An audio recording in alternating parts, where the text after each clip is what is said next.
The Saharan sun beat down like molten glass as Lieutenant Maya Donovan stepped onto the blistering tarmac of Forward Operating Base Sentinel.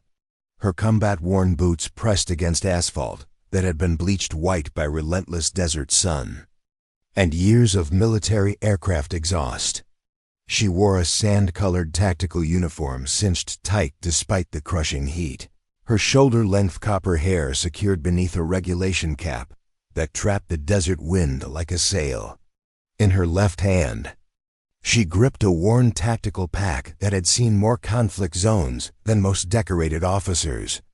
In her right, a rumpled transfer request form with Commander Victor Harrington's dismissive signature scrawled across the bottom, denying her placement in the upcoming extraction mission. Before we jump back in, tell us where you're tuning in from, and if this story touches you, make sure you're subscribed, because tomorrow, I've saved something extra special for you. The airfield sprawled before her like a testament to modern military might. Sleek Black Hawk helicopters gleamed under halogen lights, their reinforced armor and weapon systems designed to intimidate visiting dignitaries. Massive C-130 transports sat in formation, their titanium frames buffed to perfection for the cameras that followed high-ranking officials on their inspection tours. Maya's assigned vehicle squatted alone at the forgotten edge of the motor pool, a battered MATV utility vehicle that looked like a relic from another war. The tan paint had weathered to a pale ghost of its original color, with patches exposing bare metal underneath, like wounds that told stories no one bothered to hear. While other equipment received meticulous attention from specialized maintenance teams, her vehicle sat in deliberate isolation, symbolic of her own status within the unit. "Lost, Lieutenant?" called a sergeant without warmth, peering at her through dust-covered sunglasses. His tone carried the casual contempt reserved for those who clearly didn't belong in the same breathing space as the real soldiers. Another voice drifted from near the communications trailer. "Maybe she's here to bring fresh coffee to the actual combat teams." The comment triggered scattered laughter from nearby personnel who barely bothered to look up from their equipment. "Checks." Maya offered no reaction, maintaining her measured pace toward the operations center, her expression revealing nothing. The thick folder of tactical analyses she'd prepared over the last 18 months remained tucked firmly under her arm, the weight of its contents representing thousands of hours studying regional conflict patterns that no one had asked her to compile. At the mission briefing desk, a junior officer accepted her presence with visible reluctance. One glance at her transfer request, and his face twisted into barely disguised disdain. "You're not on today's extraction team," he stated flatly, allowing her papers to flutter onto the desk as he pivoted to grab another clipboard. Behind her, the mockery erupted again, sharp and dismissive. She remained silent, simply retracing her steady steps across the tarmac, past alternating pools of shadow and blazing sunlight, and stopped beside her vehicle. No one pursued her. No one cared enough to pursue her. What they didn't realize was that she'd been preparing for this exact scenario for 3 years, ever since the border conflict that had nearly destroyed her career. Inside the mobile command center, tension thickened the air like gunpowder smoke. A digital display showed 3 bold red X's, each marking a failed reconnaissance attempt. Below them, a smaller entry read, "Operation Sandstorm, critical." The atmosphere was heavy with electronic heat and the kind of frustration that erupted when pride collided with repeated failure. Personnel moved between workstations with brittle, aggressive energy. Radio chatter crackled constantly, reporting another aborted intelligence-gathering mission in contested territory.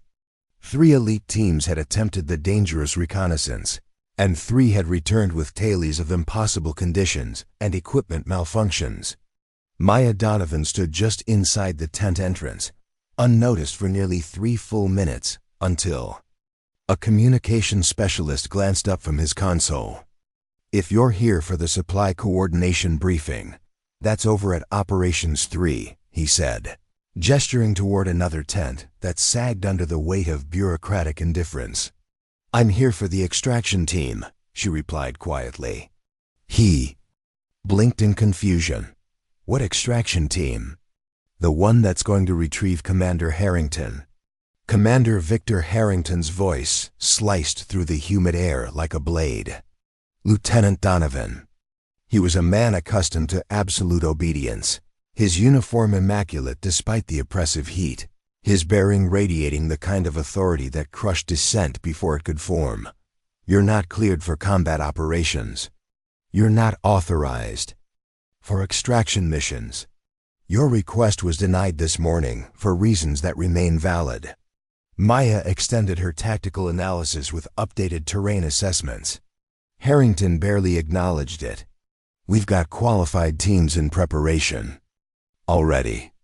3 failed attempts don't mean we throw protocols out the window and let support personnel take over."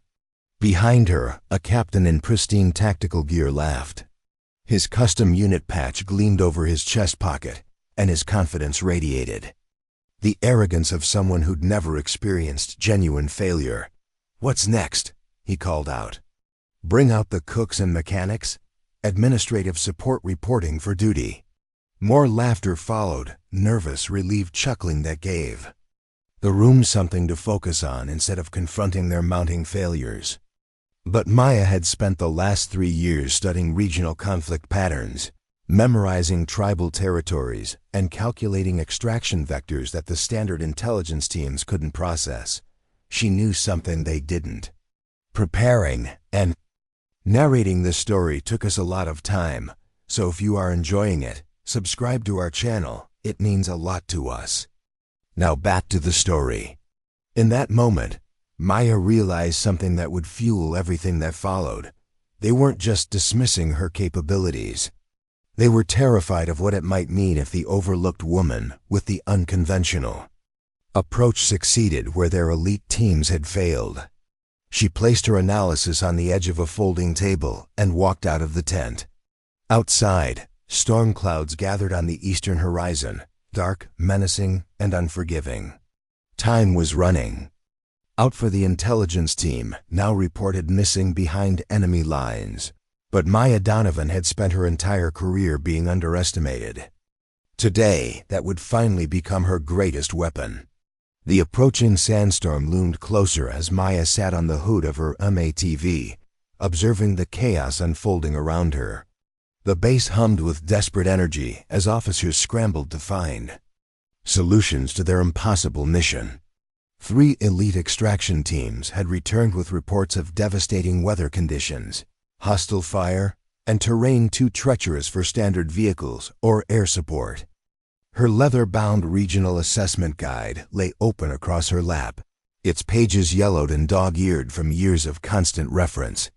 In the margins, her initials MD appeared beside hand-drawn tribal territory maps and route calculations. Formulas she developed through years of studying missions others deemed impossible. The manual contained a secret that could change everything: modifications to standard extraction protocols she discovered during her 3 years of unofficial research, techniques that standard tactical computers couldn't process.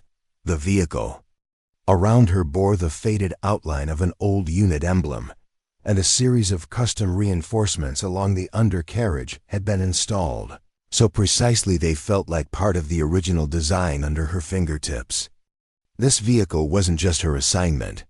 It was her partner in a career spent proving that ground-level intelligence could triumph over satellite data. Across the tarmac, a senior officer gestured aggressively at a topographical display, while raising his voice to a cluster of tactical specialists. "We don't have authorization to wait for miracles. Either we execute this extraction in the next 60 minutes, or we issue a withdrawal order and abandon the reconnaissance zone." A communications technician glanced toward Maya, then quickly averted his gaze. No one wanted to acknowledge the obvious solution sitting 30 yards from their heated discussions. Lieutenant James Parker, barely 25 years old, passed by her vehicle carrying a stack of digital tablets. He noticed her weathered regional guide and smirked. "Where'd you excavate that antique?" They uploaded the updated version to the mission system years ago. His tone carried the condescension of someone who'd learned everything from simulations and nothing from actual field experience. Maya turned a page and continued reading, her silence seeming to irritate him more than any response could have. "Good luck finding anything useful in that paper museum piece," he added with a short laugh before walking away. What he didn't know was that the antique manual contained classified tribal relationship data that had been removed from the digital versions, intelligence that could make the impossible extraction possible. The wind intensified, creating dust devils near the supply containers. 2 medics walked past carrying empty trauma kits, their faces grim and silent. They just returned from the forward medical post, the same post waiting desperately for the extraction that no one could accomplish. A voice crackled over the emergency frequency, strained and urgent. "Alpha Base, this is Recon Team 5. We've got a man down requiring immediate evacuation. Sandstorm approaching fast. Any update on extraction status would be appreciated." The transmission ended in static. No one responded because no one had positive news to share. Inside the operations trailer, the discussion had devolved into frustrated circles. Officers recycled the same failed strategies, their voices taking on the hollow ring of people who'd exhausted all viable options. "We can't authorize another attempt without proper clearance," one officer insisted. "The only available personnel is—" He stopped short, the unfinished sentence hanging in the air like an accusation. They all knew. They all saw her sitting there, but admitting they needed the woman they'd dismissed meant acknowledging their own inadequacy. Maya opened to a specific page in her manual, one that contained hand-drawn diagrams of tribal territory boundaries that defied standard intelligence reports. These were observations she'd developed in secret, tested in unauthorized surveillance. Operations during her 3 years of professional exile. She stood and closed her manual, her thumb lingering on her initials for a moment, a small gesture that contained years of missions, conducted in the shadows of more celebrated operators. She slid the manual into her pack and walked up to her vehicle. The sun was lower now, painting the distant dunes in shades of crimson and gold. She reached up and gripped the edge of the driver's door, testing a custom latch mechanism with a slow, methodical pull. Everything was solid, ready, waiting. She climbed into her vehicle, her figure disappearing into the reinforced cabin. Behind her, the base lights flickered on as the sandstorm edged closer. The only sound that followed was the whisper of wind over metal as Maya began her pre-mission sequence alone. No one called out to stop her. No one even noticed she'd begun preparing for the mission they claimed was impossible.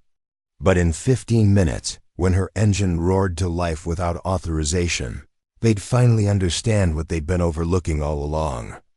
The woman who never demanded respect was about to earn it the hard way, by succeeding where everyone else had failed, using methods that officially didn't exist. The emergency radio crackled again. "Alpha Base, this is Recon Team 5. Storm's closing. In fast. If anyone's coming, now would be good." Maya Donovan was coming. She just hadn't asked permission first. The cabin of the MATV felt like a sanctuary in the growing darkness, compact, purposeful, and sacred in its mission. Maya moved through her preparations with the methodical precision of someone who'd learned that success lived in the details. Everyone else ignored. Her hands moved across switches and controls with the fluid grace of a concert pianist, playing a familiar composition, each adjustment made by feel rather than checklist. The standard communication systems had been removed and replaced with specialized tribal frequency scanners, medical supplies, and communication gear that wasn't standard issue. These modifications had taken her 3 years to design and install. Working in secret during off-duty hours when the maintenance bays were empty. What made her approach different wasn't just experience. It was a revolutionary understanding of the tribal territories they were entering. Her method used the regional cultural dynamics in ways the military intelligence had never considered. She'd spent years learning the local dialect, studying family alliances, and mapping safe corridors that existed between warring factions, knowledge that couldn't be gathered from satellite imagery or drone reconnaissance. Outside, the base stirred with increasing urgency. Radio chatter hissed through the communication systems. Status lights clicked from amber to red across the command center. The third weather alert of the evening chimed from the control tower. Warning of deteriorating conditions in the target zone. In the command tent, officers huddled in tight circles of indecision. Maps were spread and respread across folding tables. The same failed extraction plans were discussed and discarded. For the fifth time in 2 hours, a final desperate transmission had just arrived from the reconnaissance team. Urgent, strained, carrying the weight of lives hanging in the balance. The zone still needed immediate extraction. No teams were officially cleared. No crew was officially willing to risk their careers on an unauthorized mission. Maya didn't wait for official clearance. Her boots settled firmly on the pedals as she walked through the final pre-launch checks. Her hair was secured tight against the growing wind, sleeves rolled to her elbows in preparation for work that demanded complete focus. The requisition form sat beside the communication panel, unsigned and unstamped by the bureaucracy that had tried to erase her, but annotated with the care of someone who understood that small details determined life and death outcomes. She placed it under the edge of the dashboard, a quiet acknowledgement of the system that had overlooked her value. Her fingers found the engine start sequence with practiced ease, but this time was different. Hidden in her tactical vest pocket was a small device, a tribal dialect translator that would allow her to navigate between warring factions during the extraction attempt. This edge might be the difference between success and catastrophe. The MATV's engine turned over with a thunderous roar, the reinforced power plant screaming to life in a symphony of controlled power that rippled across the vehicle depot. The ground around her vehicle shuddered with torque and heat. Nearby technicians turned toward the unexpected sound, the conversation stopping mid-sentence. One reached for his radio, hesitated as he processed what he was witnessing, then slowly lowered it without making the call. No one moved to stop her. The moment had arrived when action would speak louder than authority, when results would matter more than regulations. Inside the command center, a controller looked up sharply from his console.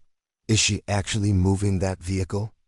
The young officer beside him froze, his training manual open to procedures that had never covered this situation. She doesn't have clearance. That vehicle isn't on the authorized roster for tonight's operations. Call it in, the controller ordered, but his voice lacked conviction. They all knew what the call would accomplish. Nothing. The woman who'd been dismissed all day was now taking action while they continued to analyze and debate. Maya began driving forward, her vehicle moving with the deliberate pace of someone who'd made peace with the consequences of doing what needed to be done. But unknown to everyone watching, she was also testing a modification to her vehicle's suspension system, one that would prove crucial for the desert terrain she was planning to cross. The radio erupted in chatter. Unscheduled movement at Gate Bravo. Advise immediate shutdown. You do not have clearance for departure. No response. From Maya's radio. A second voice, sharper and more frustrated, cut through the frequency. MATV on active exit route. Stand down immediately or face court-martial proceedings. This is a direct order. Still nothing. The reinforced vehicle continued its deliberate turn toward the outer gate, unstoppable as a force of nature. A security officer sprinted toward the vehicle, then stopped, caught in the dust cloud of its passing. Maya didn't glance down from her driver's position. Her attention was focused entirely forward on the mission, the storm, and the reconnaissance team who were counting on someone to break through when breaking through seemed impossible. Inside the cabin, switches flipped under her fingers with the fluid grace of someone executing a plan 3 years in the making. Her face remained calm, but her eyes held the focused intensity of someone about to attempt something that had never been tried before. She read wind direction from the sand patterns and ignored the forecasted visibility warnings scrolling across her weather display. There was no co-driver to confirm her decisions, no navigator to double-check her calculations, just her modified equipment, her forbidden techniques, and the storm-dark sky waiting beyond the perimeter. One final transmission buzzed through her headset. "You are not cleared for departure. Do you copy?" Maya reached for the communication switch, her hand hovering over it for a moment that contained entire conversations about duty, protocol, and the difference between following orders and saving lives. Then she let her hand fall to the accelerator instead. The MATV surged the gate like a predator unleashed from captivity. But this wasn't just any departure. Maya was executing a terrain-adaptive driving technique she'd perfected in secret, one that would allow her to navigate impossible territory that had defeated 3 previous extraction attempts. The engine noise built from a mechanical growl into thunder wrapped in steel, echoing off the perimeter barriers and rattling windows across the base. Inside the cabin, Maya felt every bolt and weld trembling with strain as the vehicle approached maximum speed. The reinforced frame vibrated in ways that would terrify inexperienced drivers, but Maya recognized each tremor as a familiar conversation between operator and machine. The vehicle crested the first dune with precision that defied standard driving protocols. Maya controlled the descent with the kind of micro-adjustments that separated experienced field operators from skilled ones, keeping her vehicle stable in conditions that had forced others to abandon their missions. Behind her, the base fell away into darkness. Ahead, the contested territories waited, a maze of tribal disputes, hidden dangers, and somewhere within it all, a stranded commander who had laughed at her request for combat duty just hours earlier. As she drove deeper into territory that conventional wisdom said was impassable, Maya activated the tribal dialect translator hidden in her pocket. Immediately, regional communications filled her headset, confirming her worst fears. The reconnaissance zone was under active surveillance, and the previous 3 extraction attempts had been anticipated and countered by hostile forces. The temperature in the cabin dropped as night fell fully over the desert. Maya leveled out her speed, checked her heading against the stars, and gave one last glance to her annotated maps. Then she slid them into her jacket pocket, a small act of defiance that felt larger than the unauthorized departure itself. The radio channels from the base had gone silent. No more desperate orders crackling through her headset, no more threats of legal action. Just the steady hum of the engine and the whisper of sand over reinforced armor plating. Below her, the base stood frozen in a moment of collective realization. The woman they'd dismissed had taken action while they'd continued to debate. But none of them knew about the secret equipment modifications or the revolutionary extraction technique she was about to attempt, one that could either save the stranded reconnaissance team or end her career forever. On the ground, officers remained frozen at their consoles. The vehicle was gone, carrying with it their last hope for mission success and their assumptions about who deserved to be taken seriously. For the first time all day, no one had anything left to say. The desert stretched before Maya like an ocean of darkness, its dunes rising and falling in patterns invisible to the naked eye, but felt through the vibrations of her vehicle. The contested territories waited ahead, their boundaries marked not by lines on a map, but by the subtle shift in tribal influences that Maya had spent years studying. Maya drove with a confidence that defied conventional military wisdom about these territories. She wasn't following GPS coordinates or standard navigation procedures. Instead, She moved through the landscape using recognition patterns she'd developed during years of unauthorized cultural research. The positioning of abandoned wells, the patterns of thorn bushes that marked tribal boundaries, the subtle changes in sand composition that told her whose territory she was crossing. More importantly, there was the secret technique she'd spent 3 years perfecting, using tribal dynamics and cultural protocols to navigate conflict, zones that were impossible for conventional military operations. She adjusted her route constantly, feeling the terrain through her modified suspension system as desert winds hit the vehicle like invisible hammers. The right track dipped suddenly as a sand pocket collapsed beneath it, but she corrected with a combination of steering and acceleration that kept the MATV stable despite the terrain's attempt to swallow her. Into the shifting dunes, the tribal radio chatter intensified. They detected her approach but couldn't understand how a single vehicle was penetrating territory where their ambushes had turned back 3 previous extraction attempts. Her approach route was too unpredictable, defying their anticipation. The cabin shuddered under the strain of high-speed desert navigation. One loose panel above her left shoulder rattled with a sharp metallic whine that spoke of age and stress, but also of a vehicle that had survived worse conditions than this. Darkness had fallen completely now. The dunes created a maze of black valleys where her extraction target waited, hidden somewhere beyond the horizon in terrain too rough for standard vehicles and too dangerous for conventional tactics. She reached for the compass clipped to her tactical vest, its face scratched from years of use but still functional, still reliable when digital systems might fail. Maya activated a second hidden modification, thermal imaging sensors she'd installed to see through the darkness and locate heat signatures from the stranded reconnaissance team. The display showed multiple hostile positions surrounding the extraction zone, confirming why 3 previous attempts had failed. She exhaled slowly and scanned the horizon ahead. The wind shifted again, and a tremor rolled through the vehicle. Not dramatic, just a sudden pocket of loose sand beneath her right track. She compensated with the kind of micro-adjustments that separated experienced operators from skilled ones, keeping her vehicle stable in conditions that had forced others to abandon their missions. Down below, hidden somewhere beyond the next ridge, was the improvised extraction point, a depression between dunes marked by emergency beacons, barely visible to anyone without specialized equipment. No electronic guidance system could guide her to it. No confirmation signal would tell her when she'd found it. Just a margin of error measured in meters, and the kind of precision that came from driving by instinct rather than instruments.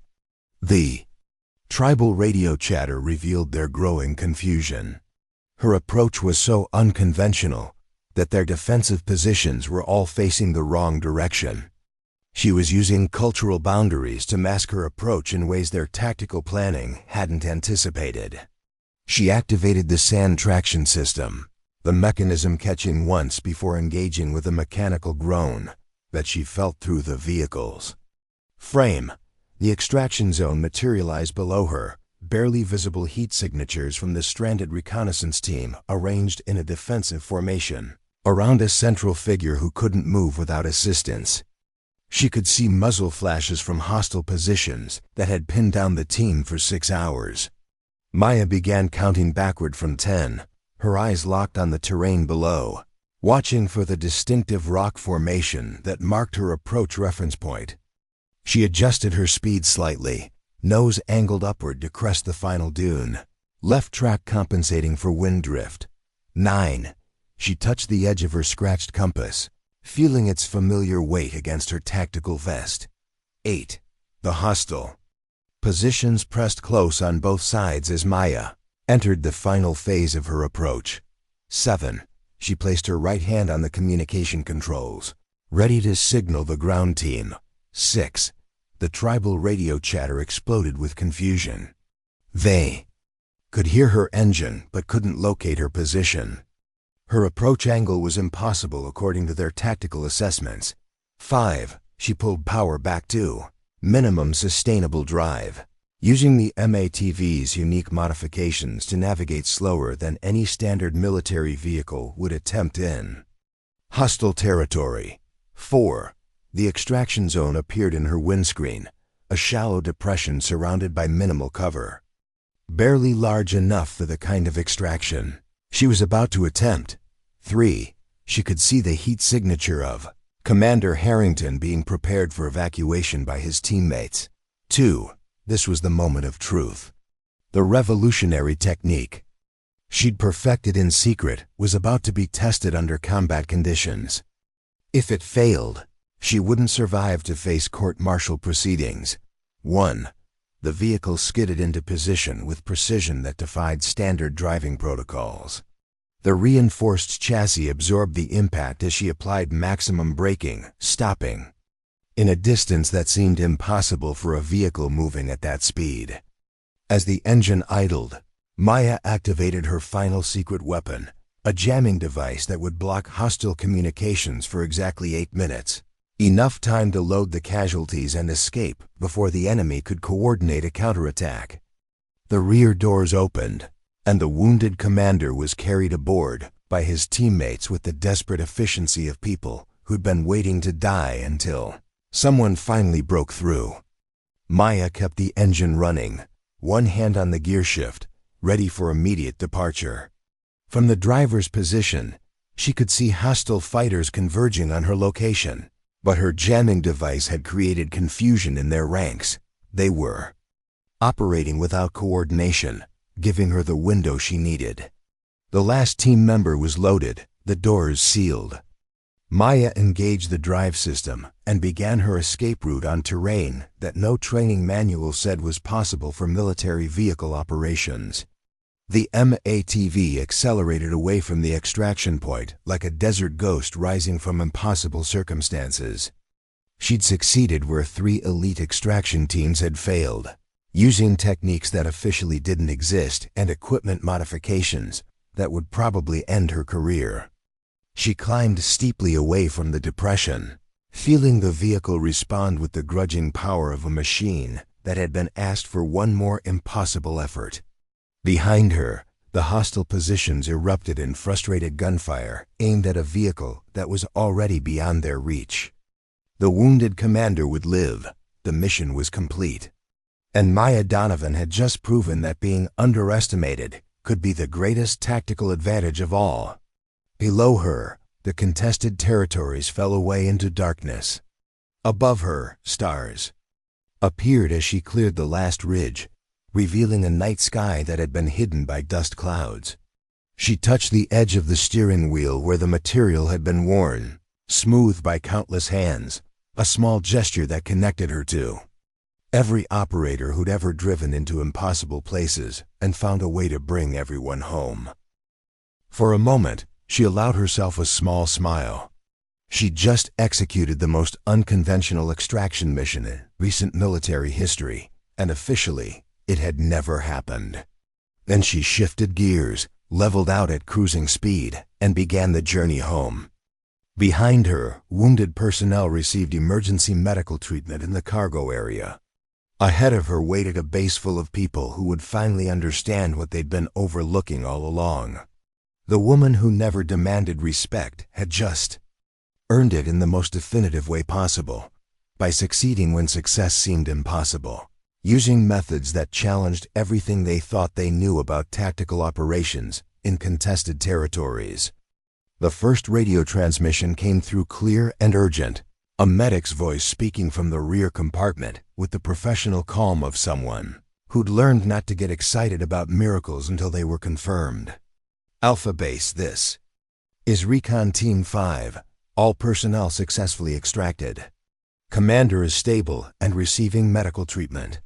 Whoever made that pickup run just saved 7 lives. There was a long pause before the next transmission, as if everyone listening needed time to process that the impossible mission had actually succeeded. Another voice confirmed from a different frequency. Recon Team 5, this is Command. We monitored the entire extraction. Textbook precision under impossible conditions. Outstanding work by whoever executed that operation. The praise hung in the radio frequency like an accusation. Everyone listening knew that the outstanding work had been performed by the operator they'd refused to authorize, driving the vehicle they deemed obsolete for the mission. Inside the base command center, no one looked up from their consoles. A captain clicked his pen twice, crossed out the red X beside Operation Sandstorm on the whiteboard, and wrote nothing in its place. The successful mission would exist in the official record as an anomaly, a statistical correction that happened without explanation or attribution. One of the elite operators who'd failed the morning's attempt stood by the tent exit with his helmet tucked under his arm, staring at the floor with the expression of someone reassessing everything he thought he knew about field operations. Without a word to his colleagues, he stepped outside and walked toward the vehicle depot. He never returned to the command post that night. What they didn't know was that the extraction had been accomplished using techniques that challenged fundamental assumptions about territorial navigation and tribal dynamics. Maya had just rewritten the book on contested territory extraction, unofficially and without recognition. The shift change happened quietly. Completely new controllers took over the radio frequencies. New officers assumed command responsibilities. The failed mission that had consumed the base's attention for 14 hours simply became a successful extraction that no one wanted to discuss in detail. Out in the vehicle depot, Maya's MATV sat near the center of the staging area, now moved and reparked by ground crews who'd acted without specific orders. The vehicle was no longer hidden along the forgotten edges of the base. The hangar floodlights caught its weathered armor and gave it new dignity, the respect accorded to machines that delivered when it mattered most. No one approached the vehicle directly, but a logistics officer walked past carrying a flask of hot coffee. He set it down beside the driver's door without ceremony, no label, no note, just placed there with the careful attention of someone who understood that. Some gestures spoke louder than words. The flask sat there like a small monument to competence, waiting for the operator who'd reminded everyone what fieldcraft was really about.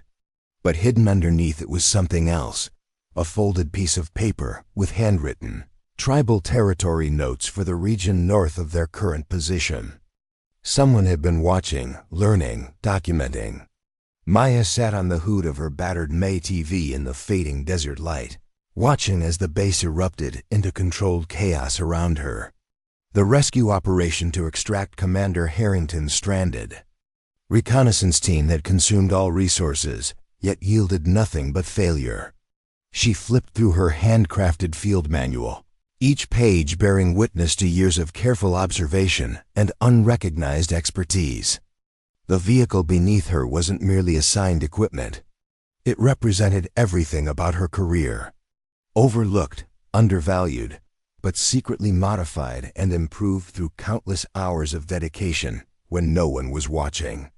She ran her fingers along a custom welding seam on the hood, reinforcements she'd added during late nights in the maintenance bay that would allow the vehicle to withstand terrain impacts that would cripple standard models across the base. She could see Commander Harrington gesturing emphatically at a digital terrain map, his face flushed with the particular anger of a man unaccustomed to failure. 3 elite extraction teams had attempted to reach the reconnaissance unit stranded in contested tribal territory. 3 teams had returned empty-handed, citing impossible conditions, hostile resistance, and impassable terrain. Lieutenant Donovan. Maya looked up to find Staff Sergeant Rodriguez standing beside her vehicle. Unlike most others, Rodriguez had always treated her with professional courtesy, if not warmth. "They're saying the commander's team has less than 4 hours before their position is overrun," he said quietly. 3 teams couldn't get through the tribal barriers. Maya nodded once. "I know. You still think you could make it?" His voice held no mockery, just genuine curiosity. She closed her manual, the weight of its pages representing thousands of hours studying regional conflict patterns, tribal dynamics, and terrain features that conventional military intelligence overlooked. The other teams failed because they followed standard extraction protocols, she replied. The contested territory doesn't respond to standard approaches. Rodriguez glanced toward the command center, then back at Maya. Harrington won't authorize another attempt. Especially not yours. Maya's expression remained neutral, but her eyes held the steady focus of someone who had already calculated every variable. I know that too. The sergeant studied her for a long moment, then reached into his pocket and withdrew a small device, a tribal dialect translator that wasn't standard issue. He placed it on the hood beside her. I was never here, he said simply, then walked away. Maya slipped the translator into her vest pocket, understanding the gravity of what had just transpired. Some recognized her value, even if those in command didn't.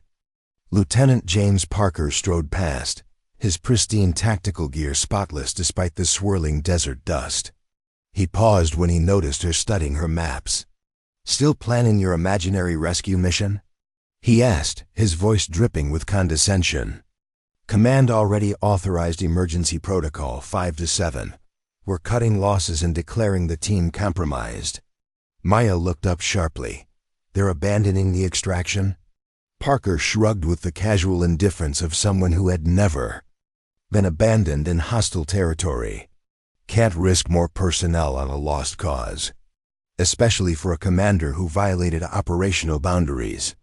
He adjusted his tactical vest, posturing slightly. If Harrington had followed protocols instead of pushing too far into contested territory, he wouldn't be trapped now. As Parker walked away, Maya processed this new information. The commander whose arrogance had led him to dismiss her capabilities had now placed himself in danger through that same arrogance. The irony wasn't lost on her, but neither was the reality. 7 lives hung in the balance. Inside the command center, raised voices competed with the static of emergency communications. Maya approached silently, positioning herself just outside the entrance where she could observe without being noticed. We've lost contact with their emergency beacon, a communications specialist reported, her voice tight with professional restraint. Last transmission indicated Commander Harrington was wounded, and the team medic reported depleted supplies. Colonel Walsh, the base commander, rubbed his temples. 3 failed extraction attempts. We've lost our window. The tribal forces have adapted to our approach vectors. Sir, a junior officer interjected. Protocol dictates we maintain extraction readiness for 24 hours before declaring personnel unrecoverable. Protocol also dictates we don't throw good resources after bad, Walsh countered. I won't authorize further attempts that will only result in more stranded personnel. Maya stepped away from the tent, her decision solidifying with each passing second. The bureaucracy of command would sacrifice 7 lives rather than risk failure again. She understood their calculation from a tactical perspective, but she also recognized what they couldn't see. There was another way. Back at her vehicle, Maya began methodical preparations. She checked her custom-modified suspension system, designed specifically for the soft sand and rocky terrain that had defeated standard military vehicles. She verified her tribal territory maps, marked with hand-drawn notations indicating safe passage corridors that official intelligence had missed. The desert wind picked up as darkness settled across the base. Most personnel had retreated to the mess hall or barracks, processing the unspoken knowledge that they were abandoning their own. Maya worked in the shadows, loading specialized equipment into her vehicle with practiced efficiency. Sergeant Matthews, passing by on his evening patrol, slowed when he noticed her activity. Maintenance check at this hour, Lieutenant. Maya secured a medical kit into a hidden compartment. Just routine preparation. His eyes narrowed slightly, taking in the fully loaded vehicle and her tactical readiness. After a moment, he simply nodded. Clear skies tonight. Good visibility all the way to the eastern ridge. He tapped his watch meaningfully. Guard rotation happens at 2,300 hours. 14-minute gap at the south checkpoint. With that, he continued his patrol, having conveyed everything necessary without explicitly acknowledging her intentions. Maya checked her watch. Just over an hour to complete preparations. She slid beneath the vehicle to make final adjustments to her modified exhaust system, a critical adaptation that would muffle the engine sound when operating in hostile territory. The base around her grew quieter as operations wound down. For the night, the weight of the failed mission settling over everyone like the desert darkness. From beneath the chassis, she heard footsteps approach, then stop beside her vehicle. A pair of polished boots appeared in her line of sight. "I thought I might find you here." The voice belonged to Major Reeves, the intelligence officer who had first recruited her for regional analysis 3 years ago. "Planning something unauthorized, Lieutenant." Maya slid out from beneath the vehicle, wiping grease from her hands with a cloth. There was no point denying what was obvious to someone who knew her well. "They're abandoning 7 men in contested territory," she said simply. Reeves nodded, his expression unreadable. "Men who violated operational boundaries and ignored intelligence assessments. Does that make them expendable?" The major studied her for a long moment. "No, but it doesn't justify risking more lives in a failed rescue attempt either." He glanced at her modified vehicle. 3 specialized teams couldn't penetrate the tribal blockades. "What makes you think you can?" Maya hesitated, then made a decision. She reached into her vehicle and withdrew her field manual, opening it to a section filled with tribal territorial markings that contradicted official intelligence maps. "Standard extraction protocols follow these pathways," she explained, tracing the official routes with her finger. "But the tribal alliances shifted 8 months ago. These zones are now heavily defended, while these corridors," she indicated, narrow passages between territories that didn't appear on official maps, remain neutral ground due to ancestral water rights agreements between the 3 major tribes. Reeves studied the markings with growing interest. "How did you compile this intelligence? It contradicts everything in our databases." "I spent 18 months interviewing regional traders who cross these territories daily. Their knowledge isn't classified or technological, it's cultural. They understand the tribal dynamics in ways our satellite imagery and drone reconnaissance can't capture." The major closed the manual, his face troubled. "Why didn't you bring this to intelligence?" Maya's expression remained neutral. "I did. 3 times. My reports were filed as unverified local accounts and deemed unreliable compared to technological surveillance." Understanding dawned in Reeves' eyes. "That's why you requested combat duty.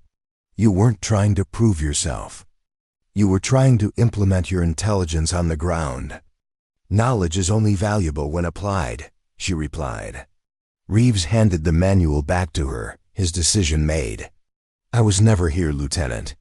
But if I were, I'd suggest you avoid the northern checkpoint entirely. Drone surveillance is down for maintenance until 0400. As he walked away, Maya continued her preparations with renewed purpose. She wasn't just attempting an impossible rescue. She was proving the value of a different kind of intelligence, one that recognized human patterns and cultural realities that technology couldn't capture. At precisely 2,245 hours, Maya climbed into her vehicle and initiated the startup sequence she'd modified to minimize noise. The engine came alive with a muted growl rather than the standard roar of military vehicles. She navigated slowly through the darkened motor pool, maintaining minimal lights and maximum caution. As predicted, the south checkpoint stood momentarily, unmanned during the guard rotation. Maya slipped through the gap in security, her vehicle disappearing into the desert night before anyone registered the unauthorized departure. She drove without headlights, navigating by moonlight and the thermal imaging system she'd installed below regulation standards. The base quickly vanished behind her as she entered the contested territories that had defeated 3 previous extraction teams. The tribal land stretched before her like a chessboard of invisible boundaries and deadly consequences for those who failed to recognize the patterns. Standard military navigation relied on GPS coordinates and satellite imagery, tools that couldn't detect the subtle markers of tribal territory or the cultural significance of specific routes. Maya followed pathways that existed in the knowledge of local traders rather than on military maps. She recognized rock formations that signaled boundaries between tribal influences, avoided areas marked by specific arrangements of stones that warned of claimed territory, and utilized ancient trade routes that remained neutral ground by centuries-old agreement. Her vehicle moved like a ghost through terrain considered impassable by conventional military standards. The custom modifications she'd implemented allowed her to navigate soft sand that would bog down, standard vehicles and rock formations that would damage unmodified suspension systems. 2 hours into her journey, she detected the first signs of hostile activity. Headlights appeared briefly on a ridge to her west, tribal security forces patrolling their boundaries. Maya immediately killed her engine and waited in perfect stillness, applying knowledge that didn't exist in any tactical manual. The tribal patrols always followed specific patterns, waiting exactly 7 minutes at territory overlooks before continuing their circuit. She counted down silently, and exactly as anticipated, the lights moved on. She restarted her vehicle and continued her approach, moving perpendicular to established military routes, utilizing corridors that existed in cultural understanding rather than tactical planning. The tribal dialect translator in her pocket suddenly activated, picking up communications between patrols. Maya listened carefully, her years of studying regional languages allowing her to interpret nuances that automated translation might miss. The patrols were discussing the failed military extractions, mocking the predictable approaches that made interception simple. More importantly, they confirmed the location of the stranded reconnaissance team, a ravine 3 kilometers north of her position. Surrounded by tribal forces waiting for reinforcements to launch a final assault at dawn. Commander Harrington and his team had less than 2 hours remaining. Maya adjusted her route, utilizing a dry riverbed that standard military vehicles couldn't navigate, but that her modified suspension could handle. The path would bring her within half a kilometer of the stranded team's position without crossing active patrol routes. As she navigated the challenging terrain, her mind processed the irony of her situation. The commander who had laughed at her request for combat duty, who had dismissed her intelligence as unreliable compared to technological surveillance, now depended entirely on her understanding of the very cultural dynamics he had deemed irrelevant. The jamming device in her tactical vest would provide 8 minutes of communication disruption once activated, enough time to extract the team if her approach remained undetected. She would have one chance with no possibility of backup or secondary attempts. The ravine appeared ahead, barely visible in the moonlight. Maya positioned her vehicle in a natural depression that offered concealment from tribal observation points, then activated her thermal imaging system. The display immediately showed the heat signatures of the stranded reconnaissance team, huddled in a defensive formation around a central figure, presumably the wounded commander. Surrounding them, positioned on elevated terrain, were the heat signatures of tribal forces, at least 30 fighters establishing a tightening perimeter. The previous extraction attempts had failed because they had approached from obvious vectors, using conventional tactics that the tribal forces had anticipated and countered effectively.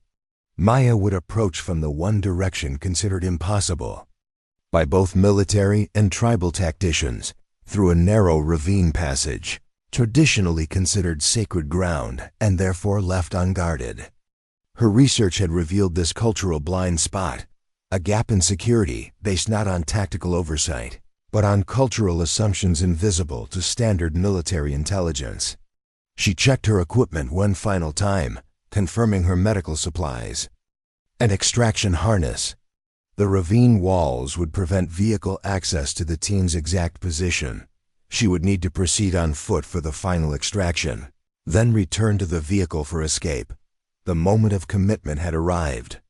Maya activated her jamming device, immediately disrupting all communications in a 3-kilometer radius.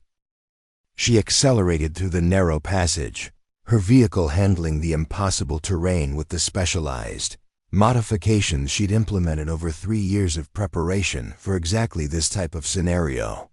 She reached the closest approach point. In exactly 90 seconds, killed the engine, and moved immediately to foot operations. Carrying essential medical supplies and extraction equipment, she navigated the narrow ravine path with the confidence of someone who had studied every aspect of the terrain through sources beyond satellite imagery. The tribal forces reacted to their communications failure with predictable confusion, redirecting attention to their own internal coordination rather than perimeter security. This created the precise window of opportunity Maya had anticipated.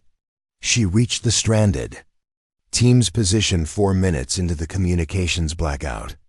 The reconnaissance team raised weapons as she approached, then lowered them in confused recognition. "Lieutenant Donovan?" The team leader's voice reflected disbelief tinged with desperate hope. "Extraction protocol in effect," she responded, calmly, moving directly to the wounded commander. 4 minutes remaining before communications restore. "We move now." Commander Harrington lay on an improvised stretcher, his face pale from blood loss, a field dressing wrapped around his torso. His eyes widened in recognition as Maya knelt beside him. "You?" Disbelief clouded his features. "They sent you?" "No one sent me," she replied, administering a rapid injection stimulant from her medical kit. "No one else could get through." Understanding dawned in his eyes, understanding that the officer he had dismissed, whose intelligence he had ignored, whose combat request he had laughed at, had accomplished what his elite teams could not. "How did you penetrate the tribal blockade?"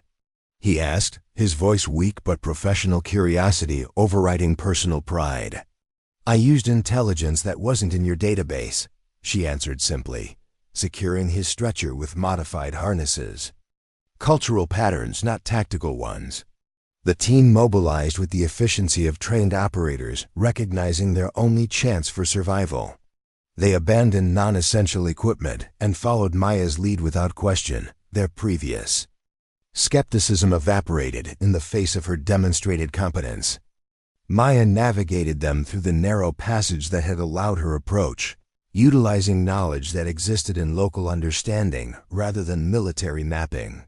The tribal forces, still disoriented by the communications blackout, failed to detect their movement until they had nearly reached the concealed vehicle. 7 minutes into the 8-minute window, the first shots rang out. The tribal forces had spotted their escape and were converging rapidly. The team returned suppressive fire while Maya secured the commander in the vehicle's modified medical transport compartment. 30 seconds to communications restoration, she announced calmly. "Board now." The team crowded into the vehicle as tribal fighters closed in from 3 directions. Maya engaged the engine and implemented the driving technique she'd developed, specifically for rapid extraction under fire, a method that utilized terrain features in ways conventional tactical driving couldn't match. The vehicle surged forward just as tribal communications restored, accelerating through gaps in the pursuit that existed only because of Maya's understanding of cultural rather than tactical patterns of movement. She navigated by instinct and knowledge that transcended technological assistance, utilizing paths between tribal territories that official intelligence hadn't recognized. In the rear compartment, the team medic worked to stabilize Commander Harrington. The commander's eyes remained fixed on the back of Maya's head as she drove, his expression reflecting the profound recalibration of someone witnessing the collapse of their preconceptions.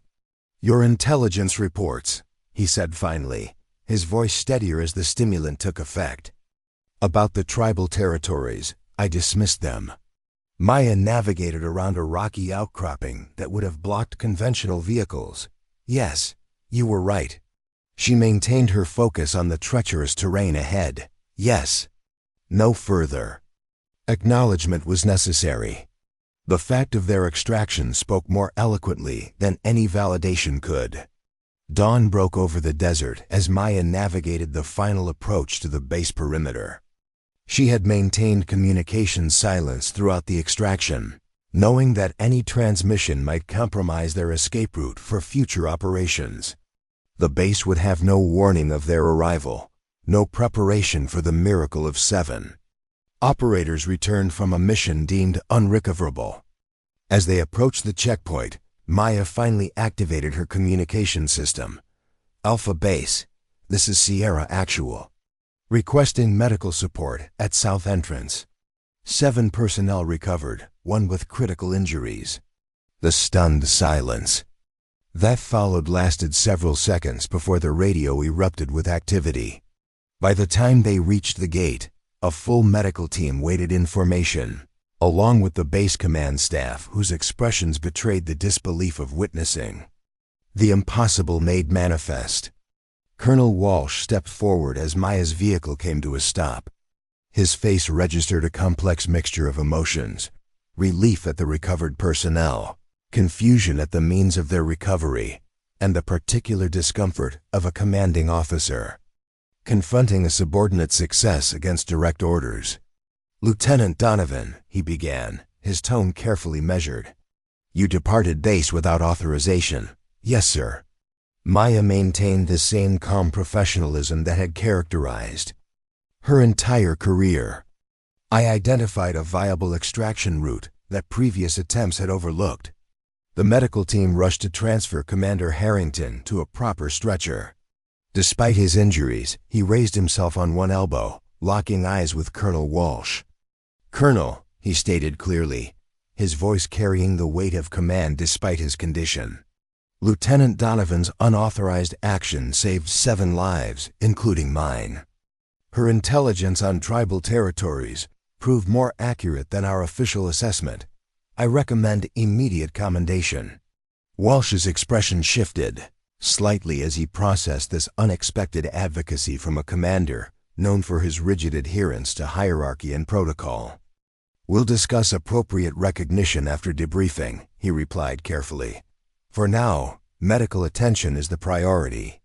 As the medical team wheeled Harrington away, he caught Maya's gaze one final time. No words passed between them, but the acknowledgement in his eyes conveyed what formal recognition might never capture: the respect earned through demonstrable competence rather than rank or position. Maya remained beside her vehicle as the recovered team was processed through medical protocols. The vehicle that had been relegated to the forgotten corner of the motor pool now sat proudly at the center of the base's attention.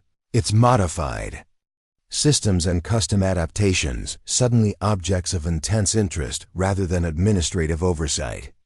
Major Reeves approached, maintaining professional distance but unable to conceal his satisfaction at the outcome. "Your intelligence assessment will be reclassified as priority material, Lieutenant. Colonel Walsh has requested a full briefing on your tribal territory mappings." Maya nodded once, accepting this belated validation without comment. "There will still be consequences for the unauthorized operation," he added quietly, "but they'll be balanced against the outcome." "I understand, sir."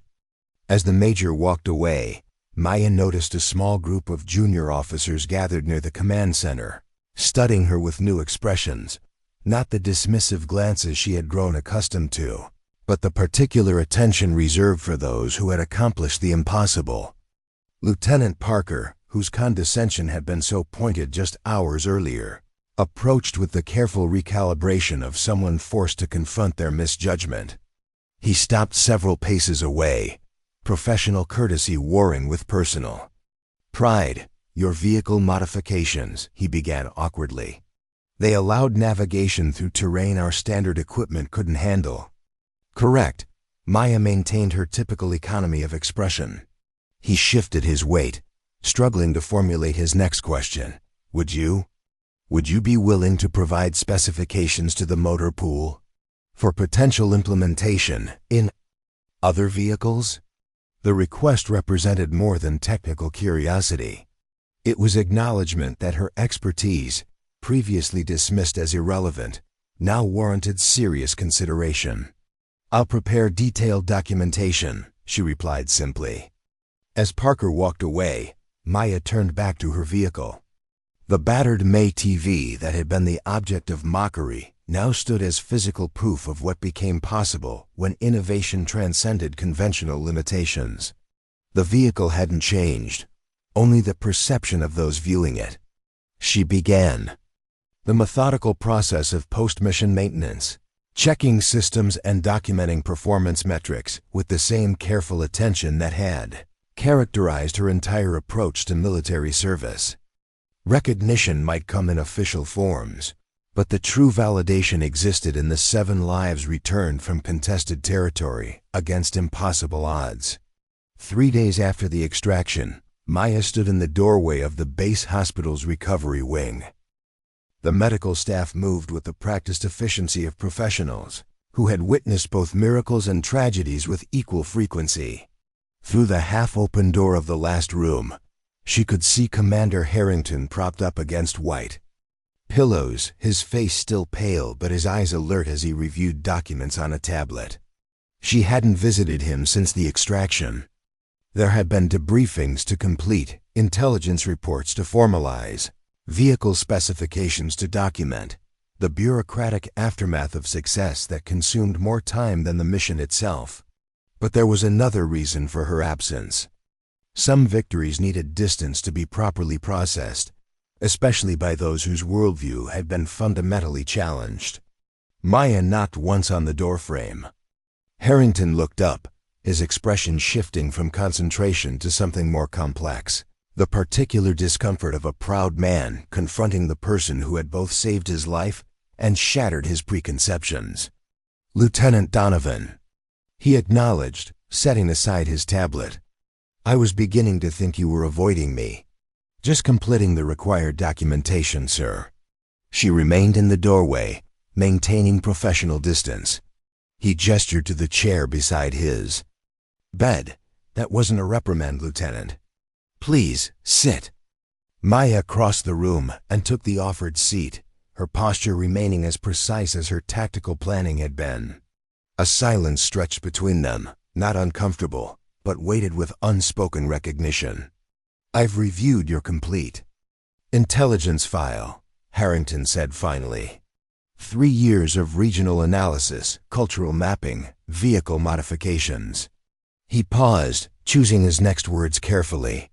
"Work that I personally classified as speculative and non-essential." Maya's expression remained neutral. "Yes, sir. I was wrong." The words came with the particular difficulty of a commander unaccustomed to acknowledging error. "Your understanding of tribal territories proved more accurate than our satellite intelligence and drone surveillance combined." She accepted this validation without visible reaction, though something shifted in her eyes, a quiet acknowledgement of truths that had always been evident to her, regardless of official recognition. "The Regional Intelligence Office has requested your transfer," he continued. "They want to implement your cultural mapping approach across all contested territories." Maya processed this information with characteristic focus. "And your recommendation, sir?" Harrington studied her for a long moment. "Actually, I've blocked the transfer request." Her eyebrows rose slightly, the first hint of surprise she'd displayed.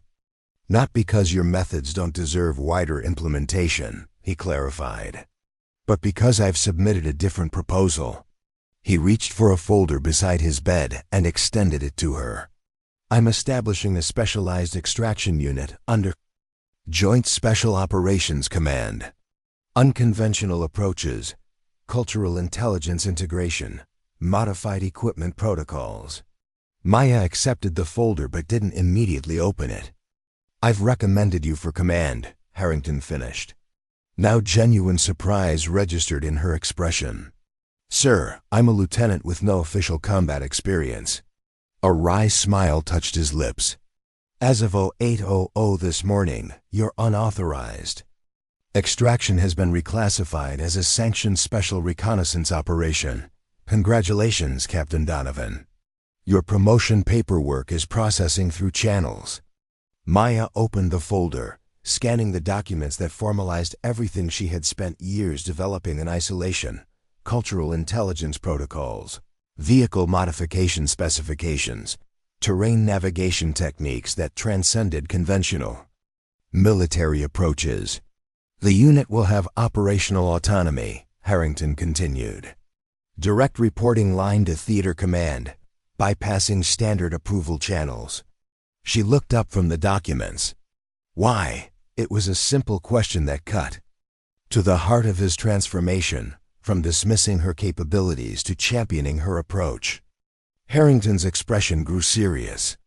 Because you proved something fundamental that our increasing reliance on technology had allowed us to forget. Human understanding of cultural patterns can transcend technological surveillance. The ability to interpret subtle cultural markers can create opportunities invisible to conventional intelligence. He adjusted his position, wincing slightly as the movement pulled at his healing wounds. In simpler terms, you saw paths where our sophisticated systems saw only obstacles. That perspective needs to be developed, not just accommodated. Maya closed the folder, processing the implications of this unexpected validation. There will be institutional resistance. Undoubtedly. Harrington's tone held the first hint of the commanding presence that had defined his career before his injury. Innovation always faces resistance, especially when it challenges established protocols. The question is whether you're prepared to advocate for your approach as openly as you've implemented it in the shadows. The question represented more than a professional challenge. It asked whether she was ready to step from the margins into a position where her methods would face direct scrutiny, where success would bring visibility and failure would validate every dismissal she had previously endured. Maya considered this new battlefield one of institutional perception rather than physical terrain. When does the unit activate? As soon as you accept command and begin personnel selection. Harrington studied her carefully. This isn't a reward for saving my life, Captain. It's recognition that your approach represents a capability we cannot afford to ignore. She stood, decision made with the same clarity that had guided her unauthorized. Extraction. I'll need complete autonomy in personnel selection and equipment modification protocols. Already approved. Harrington extended his hand. Welcome to visible existence, Captain Donovan. She accepted the handshake, the simple gesture sealing a transformation that would extend far beyond her individual career. Thank you, sir.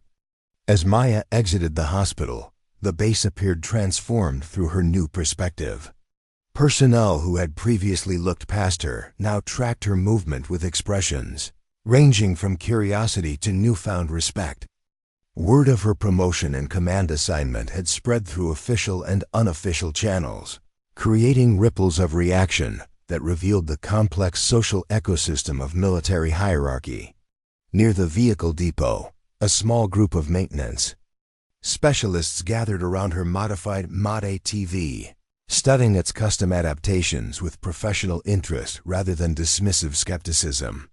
Chief Warrant Officer Mendez, the motor pool supervisor who had previously allocated her the oldest vehicle in the fleet, now circled the same machine with the focused attention of someone reassessing valuable assets. He straightened as Maya approached. Captain Donovan. The new rank came with careful emphasis. We've been studying your suspension modifications. The progressive load distribution system is unconventional, but effective in contested terrain, she completed, recognizing the careful validation beneath his technical assessment. Very effective. He gestured toward the maintenance bay. We've initiated implementation on 2 additional vehicles, with your specifications as baseline. The technical team has some questions about the proprietary damping system you developed. The invitation was clear, her expertise Previously relegated to unauthorized modifications conducted during off hours, now warranted formal consultation.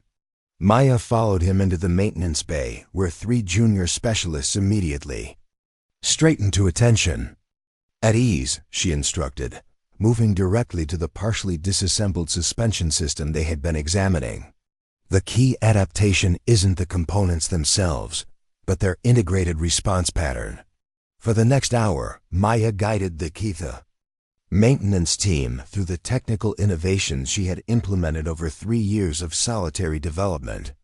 The specialists listened with the focused attention of professionals, recognizing expertise that transcended formal qualifications, asking questions that reflected genuine interest rather than skeptical challenge.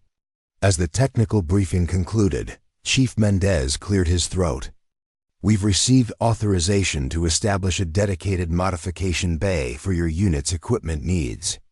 I'd like to assign Specialists Rivera and Cortez as your primary technical support team." Maya glanced at the 2 specialists, noting their expressions, eager, respectful, without the dismissive judgment she had grown accustomed to. Approved, if they're willing to operate outside standard protocols when necessary. Rivera, a compact woman with the calloused hands of someone who solved problems through direct application rather than theoretical approaches, stepped forward. "With respect, Captain, your outside standard protocols are about to become the new standard for contested territory operations." The statement carried a weight beyond technical acknowledgement. It recognized that innovation, once proven effective, could transform from unorthodox deviation to established methodology. What had been dismissed as unnecessary modification was now recognized as essential adaptation. Maya nodded once, accepting both the practical support and the philosophical validation it represented. "Begin with full implementation on 3 additional vehicles. I'll provide complete specifications for the communications modifications by 0800 tomorrow." As she exited the maintenance bay, Maya spotted Lieutenant Parker, approaching with the careful deliberation of someone who had rehearsed difficult conversations. He stopped several paces away, professional courtesy at war with personal pride. "Captain Donovan." The new rank came with subtle emphasis. "I understand you're selecting personnel for the new specialized unit." Maya studied him with the same objective assessment she applied to terrain features and tactical scenarios. Parker had been among the most vocal critics of her capabilities, his dismissal carrying the particular edge of someone defending traditional approaches against perceived dilution. "That's correct," she confirmed, neither encouraging nor discouraging whatever proposal he intended to offer. He straightened slightly. "I'd like to submit my application for consideration." The request represented more than professional opportunity. It acknowledged that her approach, previously dismissed as irrelevant deviation from proper military procedure, now represented a career-enhancing specialization. Success had transformed the perception of her methods from questionable exception to valuable expertise. "Applications are being evaluated on demonstrated adaptability and cultural intelligence integration capabilities," she replied neutrally. "Your file will be considered alongside all qualified candidates." Parker's expression revealed the particular discomfort of someone accustomed to preferential consideration based on traditional metrics, now facing evaluation by different standards. "I understand my previous assessment of your methods was incorrect." Maya recognized the careful construction of this quasi-apology, the acknowledgement of error without explicit admission of misjudgment. Incorrect assessments become learning opportunities when recognized as such, Lieutenant. The statement offered neither forgiveness nor rejection, simply a professional pathway forward that depended on his capacity for genuine adaptation rather than strategic realignment. Parker nodded once, understanding both the opportunity and the challenge it represented. "Selection notifications will be issued by end of week," Maya added, then continued toward the command center. Inside, the operational environment had subtly transformed in ways only someone attuned to institutional dynamics would notice. Intelligence analysts who had previously classified her cultural mapping as unverified local reporting now displayed her tribal territory assessments on primary screens rather than secondary references. Communication specialists who had dismissed her non-standard frequency monitoring protocols now implemented her approach as preferred methodology for contested territory operations. Colonel Walsh beckoned her into his office, his expression reflecting the particular adjustment of a commanding officer integrating unexpected success into established operational frameworks. Captain Donovan. He gestured to the chair across from his desk. Your unit authorization has been expedited through command channels. General Reeves at Central Command apparently took personal interest in your cultural intelligence methodology. Maya sat with the same composed focus that had characterized her throughout her career. The methodology is ready for wider implementation, sir. Walsh studied her for a moment. 3 days ago, you violated direct orders, departed base without authorization, and conducted an unsanctioned extraction operation in contested territory. Yes, sir. Now you're commanding a specialized unit with operational autonomy and direct reporting lines to theater command. He leaned forward slightly. That represents the most accelerated transformation of procedural violation into institutional validation I've witnessed in 27 years of service. Maya met his gaze directly. The results validated the approach, sir. Walsh nodded. Slowly, indeed they did. Which raises the question of how many other innovations are being overlooked because they don't align with established protocols. He gestured toward the base beyond his window. This command has over 300 personnel. How many others might have valuable perspectives that aren't being properly integrated because they don't match our expected parameters? The question revealed something fundamental about Walsh's leadership, the capacity to recognize that Maya's individual success represented a systemic opportunity rather than an exceptional circumstance. Implementation of cultural intelligence methodologies requires institutional receptivity to non-standard perspectives. She replied carefully. Walsh smiled slightly. In other words, we need to get better at listening to the people we've been ignoring. He leaned back in his chair. Consider that your secondary mission objective, Captain. Your unit will develop tactical applications of your approach. But I want you to also establish integration protocols for identifying similar innovations throughout the command structure. The assignment represented more than professional recognition. It acknowledged that the value of her approach extended beyond the specific technique she had developed to the methodology that had allowed their development, finding pathways through cultural and institutional territory that conventional systems overlooked. Understood, sir. Maya accepted the expanded mission with characteristic focus. Request permission to begin immediate personnel interviews. Granted. Walsh handed her an access card with newly encoded security clearances. Your operational center is being established in Building 7. Complete autonomy in personnel selection and operational planning, with standard reporting protocols for mission execution. As Maya exited the command center, the weight of this transformation settled around her, not just her individual validation, but the institutional recognition that innovation often emerged from overlooked perspectives rather than established authorities. Her journey from dismissed lieutenant to specialized unit commander represented more than personal vindication. It demonstrated that valuable insights could emerge from margins as readily as from centers of recognized expertise. The desert sun had begun its descent toward the horizon, painting the base in shades of amber and gold that transformed utilitarian structures into monuments of purpose. Maya paused outside Building 7, a compact structure previously used for secondary storage now redesignated as her unit's operational center. The building's unassuming exterior belied its new significance. much as her own unremarkable appearance had concealed capabilities that transcended conventional assessment. Inside, the space had been cleared of previous contents, awaiting the implementation of her operational design. Empty walls would soon display cultural mapping overlays rather than standard tactical grids. Vacant equipment racks would hold modified communication systems rather than standard issue gear. Barren planning. Tables would feature terrain models that integrated cultural boundaries alongside physical features. The empty space represented possibility rather than absence, the opportunity to build operational methodologies that integrated what had been overlooked rather than merely accommodating what had been recognized.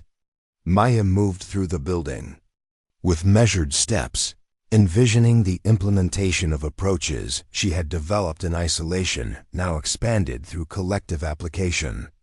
A soft knock at the open door interrupted her assessment. Sergeant Rodriguez stood in the entrance, his expression conveying respect without the obsequious adjustment that characterized many others' recent interactions. "Captain Donovan," he acknowledged simply. "I heard you're selecting personnel for the new unit." Maya nodded once. "Applications are being processed through command channels." Rodriguez stepped inside, closing the door behind him. "With respect, Captain, the kind of personnel you need won't necessarily have the official qualifications that command channels prioritize." His observation cut to the heart of institutional limitations formal metrics often failed to capture. The specific capabilities that enabled innovation beyond established parameters. "I'm aware of the selection challenges, Sergeant." He reached into his pocket and withdrew a folded paper. "This is a list of personnel who've demonstrated adaptability and cultural sensitivity in field operations. None have received formal recognition for these capabilities, but all have implemented non-standard approaches that proved effective in contested territories." Maya accepted the list, recognizing the particular value of recommendations from someone who observed operational reality rather than procedural compliance. The names represented personnel from across functional areas: communications specialists, vehicle operators, intelligence analysts, united not by traditional qualifications, but by demonstrated capacity to identify pathways through challenging terrain, both physical and institutional. "How did you identify these individuals?" she asked, noting the careful annotations beside each name. Rodriguez's expression revealed the watchful assessment of someone who valued effectiveness above procedural adherence. "I observe who finds solutions when standard approaches fail, who recognizes patterns in cultural behavior that official intelligence misses, who adapts equipment to function beyond design parameters when operations require it."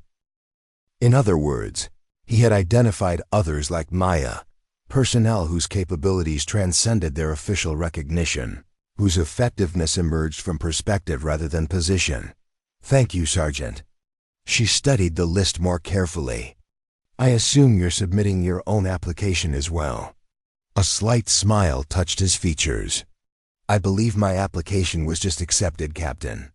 Maya nodded once, acknowledging both his contribution and his perception. "Report tomorrow at 0700. We begin operational planning immediately." As Rodriguez departed, Maya returned her attention to the empty space around her, a blank canvas, awaiting the implementation of approaches that had previously existed only in the margins of accepted methodology. The building would soon fill with personnel selected not for their adherence to established protocols, but for their demonstrated capacity to identify possibilities beyond conventional parameters. Her gaze settled on the empty planning table at the center of the main room. Tomorrow it would hold tactical overlays integrating cultural intelligence with physical terrain, the visual representation of her approach to contested territory operations. But the true innovation wasn't in the specific techniques she had developed. It was in the recognition that valuable pathways often existed precisely where conventional wisdom saw only obstacles. the transformation of her individual methodology into institutional capability would require more than technical implementation. It would demand fundamental recalibration of how military operations integrated diverse perspectives, recognizing that innovation often emerged from overlooked vantage points rather than established centers of authority. Maya placed her tactical manual on the empty table, its worn cover and dog-eared pages, representing years of observation and analysis conducted without official validation. The manual would now serve as foundational doctrine for a unit specifically tasked with implementing approaches that transcended conventional parameters. Outside, the sun touched the horizon, casting long shadows across the base that had transformed from the site of her marginalization to the center of her validation. But Maya recognized that true transformation extended beyond her individual journey. Her experience represented a fundamental truth about innovation and institutional adaptation, that pathways to success often existed precisely where conventional systems perceived only limitations, and that the capacity to identify those pathways sometimes emerged from those the system had overlooked. The empty operations center around her would soon become the physical manifestation of this recognition, a space where diverse perspectives converge to identify possibilities beyond established parameters, where innovation emerged from integration rather than isolation, and where effectiveness transcended official validation. Maya opened her tactical manual to the first page, where a single phrase appeared in her precise handwriting: "Look where others don't." The simple directive had guided her development of cultural intelligence methodologies and terrain navigation, techniques that conventional approaches overlooked. Now it would serve as the foundational principle for a unit specifically tasked with finding pathways through contested territory, both physical and institutional, that traditional systems failed to recognize. 6 months after the formation of Specialized Extraction Unit 7, unofficially known throughout military channels as Donovan's Pathfinders, Maya stood at the edge of a digital tactical display in the unit's operations center. What had once been an empty storage building now hummed with focused energy as personnel moved between workstations with purposeful efficiency. The walls displayed integrated mapping systems that overlaid cultural intelligence with physical terrain, visualizing the invisible boundaries and pathways that had previously existed only in Maya's field notes. The transformation extended beyond physical infrastructure. In half a year, her unit had executed 14 successful extractions in territories previously deemed inaccessible by conventional military operations. Each mission had further validated her cultural intelligence methodology, transforming what had once been dismissed as speculative analysis into recognized tactical doctrine. Captain Sergeant Rodriguez approached with a digital tablet displaying incoming communication. Central Command has flagged a situation in the Northwestern Territories. Diplomatic teams stranded after tribal violence erupted during negotiations. Maya studied the preliminary intelligence with practiced assessment. Standard extraction teams declined the operation. 3 units assessed and refused due to deteriorating tribal relations in the region. Rodriguez's expression reflected the particular satisfaction of someone who recognized a challenge perfectly suited to their specialized capabilities. "They're calling it impossible terrain." A slight smile touched Maya's features. Impossible had become less a barrier than a beacon for her unit, signaling precisely the conditions where their unique approach proved most effective. "Assemble the planning team," she instructed, already moving toward the central operations table. "Full cultural intelligence overlay for the Northwestern Tribal Confederacies. I want complete alliance mapping for the last 18 months. The operations center transformed into a hive of coordinated activity. Analysts who had once been relegated to support roles in conventional units now led the intelligence preparation, their previously overlooked perspectives on cultural patterns, forming the foundation of the mission planning. Technical specialists who had modified equipment against regulation now openly implemented adaptations, specifically designed for the challenging terrain. Maya moved between workstations, reviewing intelligence assessments with the focused attention of a commander who recognized that success emerged from integrated understanding rather than hierarchical direction. Her leadership style had evolved beyond conventional military command structures. She operated less as an authority figure than as a focal point for collective expertise, drawing insights from personnel at all levels of the unit. The tribal conflicts aren't following expected patterns, noted Specialist Chen, gesturing toward historical mapping of regional disputes. Traditional adversaries are forming temporary alliances, creating boundary shifts that don't align with our documented territorial markers. Where conventional intelligence would have seen only increased threat levels, Maya recognized the tactical opportunity hidden within the shifting dynamics.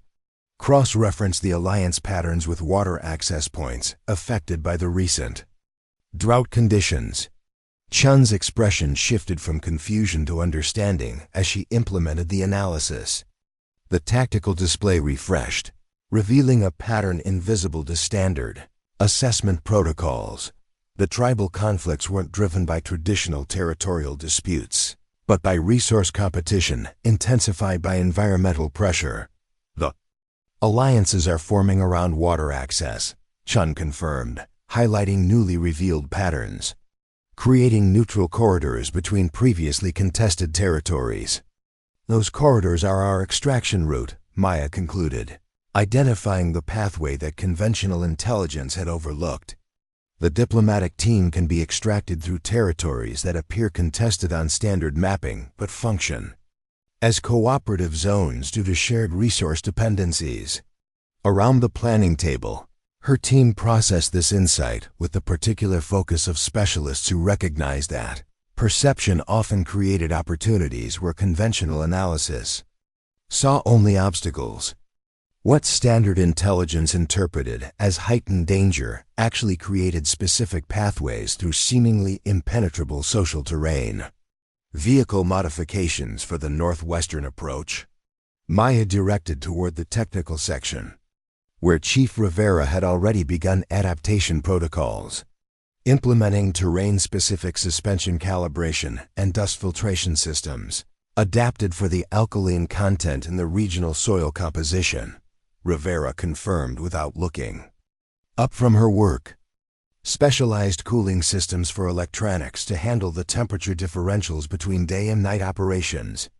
6 months earlier, such modifications would have required unauthorized after-hours implementation. Now they represented standard operational protocol for a unit, specifically tasked with adapting to conditions that conventional forces deemed prohibitive. Commander Harrington entered the operations center, his physical recovery complete, but with a slight limp that would likely remain permanent, a visible reminder of the extraction that had transformed both his perspective and Maya's career trajectory. Personnel acknowledged his presence with respectful nods, but continued their focused preparations without the disruptive formality that his arrival would have triggered in conventional units.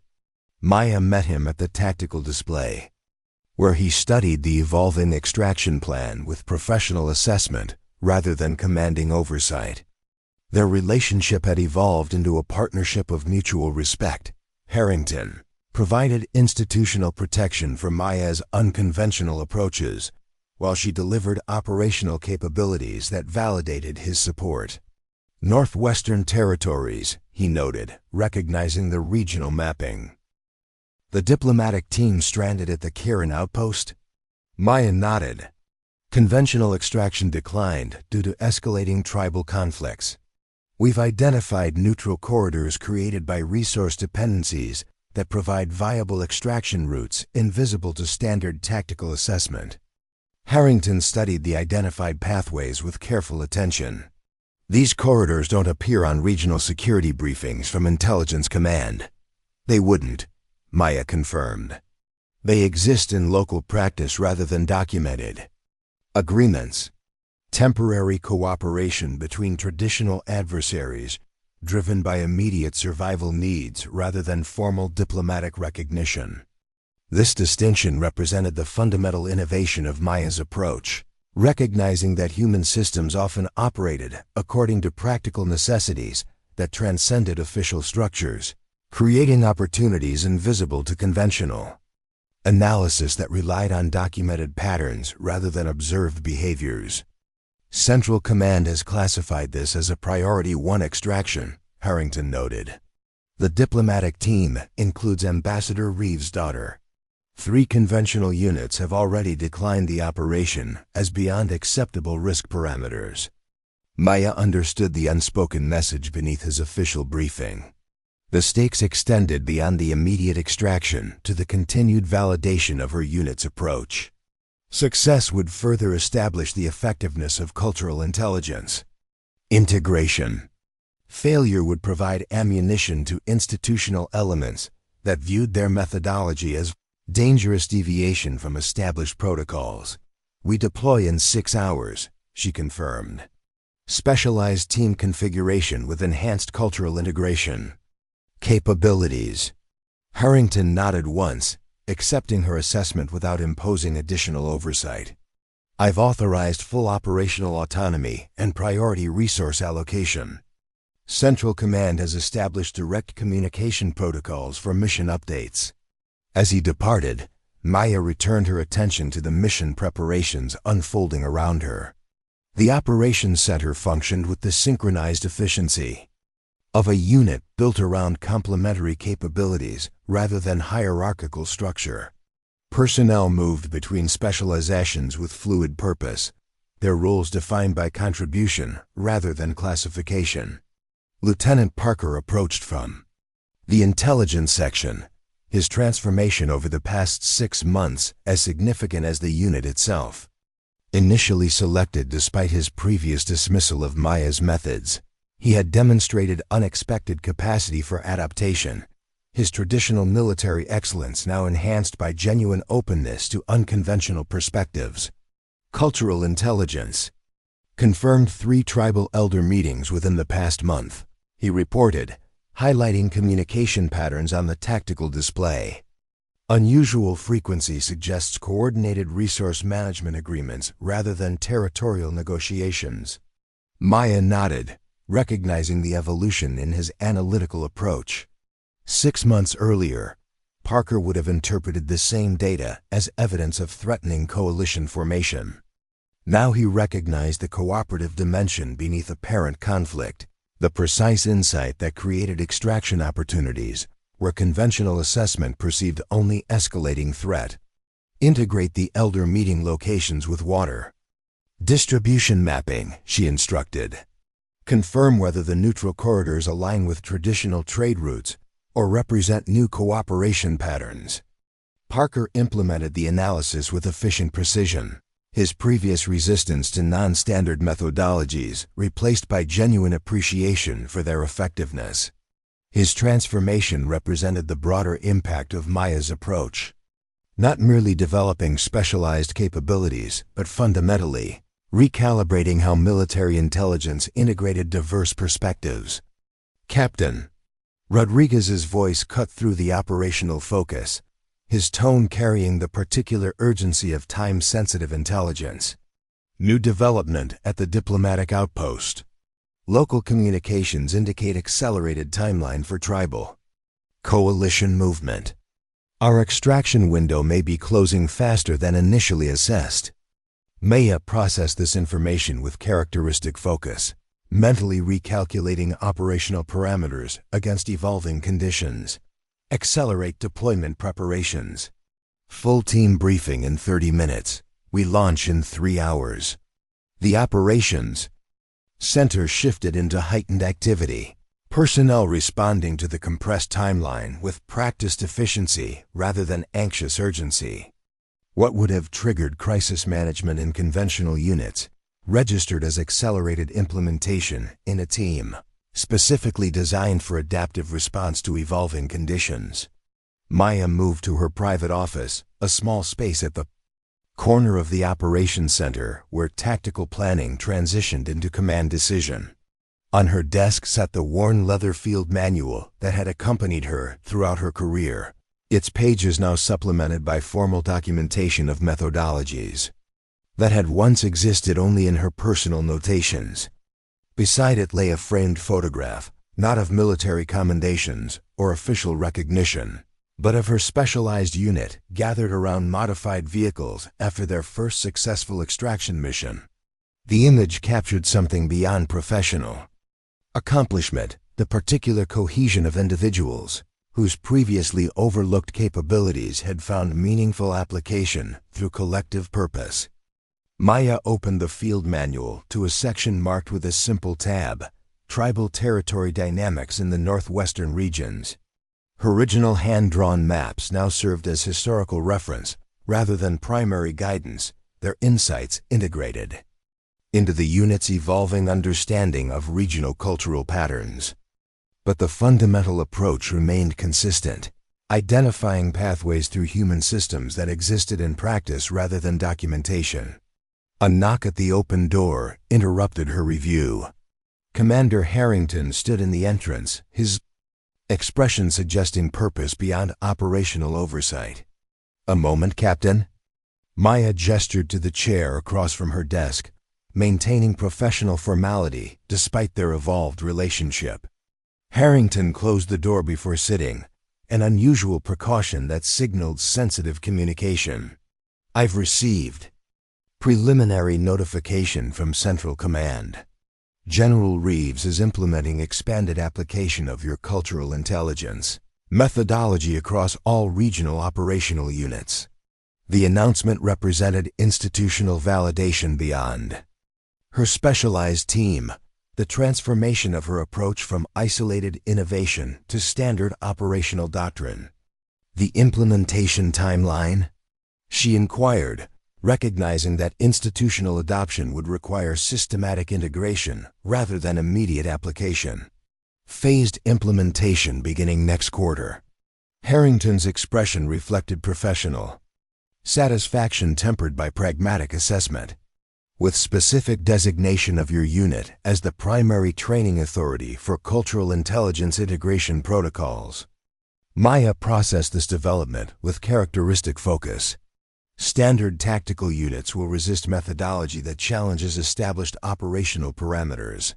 Harrington nodded, acknowledging the institutional reality beneath the official directive. "Which is precisely why General Reeves has authorized your promotion to Major, effective immediately upon successful completion of the Northwestern extraction." The statement hung between them, both professional recognition and tactical motivation. The promotion represented not merely individual advancement, but institutional investment in her approach, elevating her methodology from specialized application to doctrinal influence. "The extraction parameters haven't changed," Maya noted, neither accepting nor declining the prospective promotion. "Of course not," Harrington agreed. "But the strategic implications have expanded beyond the immediate mission. Your approach has proven effective beyond specialized application. General Reeves believes it represents fundamental recalibration of how military operations integrate cultural intelligence across all operational domains." Maya understood the unspoken dimension of his briefing. Her unit had demonstrated that effectiveness emerged from perspective rather than position, that valuable insights often developed at the margins rather than centers of institutional authority. The expanded implementation of her methodology represented not merely tactical adaptation, but philosophical transformation in how military operations valued diverse viewpoints. "The Northwestern extraction will proceed according to operational parameters rather than strategic implications," she stated simply, maintaining focus on immediate responsibilities rather than institutional recognition. Harrington smiled slightly, recognizing the response as characteristically centered on mission rather than advancement. "I would expect nothing less, Major Donovan." As he departed, Maya returned her attention to the field manual before her, the physical representation of insights developed without institutional validation that now form the foundation for systematic doctrinal transformation. The journey from dismissed lieutenant to specialized unit commander to designated training authority represented more than individual vindication. It demonstrated that innovation often emerged precisely where conventional wisdom perceived limitation. She closed the manual and returned to the operations center, where final extraction preparations had accelerated to match the compressed timeline. Personnel moved with purpose rather than urgency, their confidence reflecting not merely specialized training but fundamental trust in an approach that had repeatedly succeeded where conventional methods had failed. Maya approached the central tactical display, where the extraction route through seemingly contested territories appeared as a viable pathway rather than impossible terrain. The visualization represented more than specific mission planning. It demonstrated the fundamental principle that had guided her development of cultural intelligence methodology. Opportunities often existed precisely where conventional analysis perceived only obstacles. "Final briefing in 10 minutes, she announced, her voice carrying across the operations center without raised volume, the natural authority of someone whose leadership emerged from demonstrated capability rather than designated position. Full team configuration with enhanced cultural integration protocols. As personnel completed preparations and gathered for briefing, Maya surveyed the operations center with momentary reflection. 6 months earlier, the empty building had represented possibility rather than achievement, the opportunity to implement approaches developed in isolation through collective application. Now it functioned as the physical manifestation of proven methodology, a space where diverse perspectives converge to identify pathways beyond conventional parameters. The team assembled around the tactical display with focused attention, their expressions reflecting not the anxious determination of personnel facing impossible odds, but the confident purpose of specialists, applying proven methodology to challenging conditions.